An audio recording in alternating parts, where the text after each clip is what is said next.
Hello hi అండి. నేనైతే మా జామ చెట్టుకి చిన్న చిన్న దోరెగా కాయలైతే ఉన్నాయన్నమాట. సో సడన్గా నేను చూసినప్పుడు పైనుంచి ఎల్లో కలర్లో ఒక కాయ కనబడింది.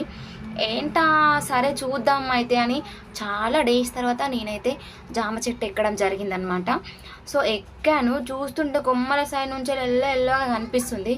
సో చిలుకొట్టిన జాంపండేమో చూద్దాంలే అనేసి చూస్తుంటే ఎంత పెద్దగా కాసిందంటే, ఈ చెట్టుకి ఫస్ట్ టైం అనమాట ఈ జామకాయ ఇంత పెద్దగా కాయడం. దీన్ని చూసి నాకైతే ఫుల్ హ్యాపీ అనిపించింది. సో వెంటనే మంచిగా కట్ చేసేసిన అనమాట. సో చూసారా, బస్సులు కూడా పోతున్నాయి, సౌండ్స్ ఘోరంగా వస్తాయి అనమాట.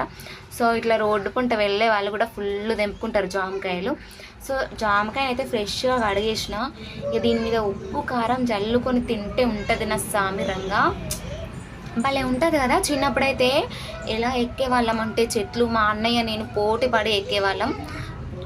కొమ్మలకి వెళ్ళి కింద పడేలా అంత కోతి కొమ్మల్లాగా చేసేటోళ్ళం. ఇక తింటున్నా, ఎంత బాగుందంటే చాలా బాగుంది. పండుగ ఉందన్నమాట. ఇది కచ్చగా ఉంది, కొంచెం లోపల కూడా పండుగ ఉంది.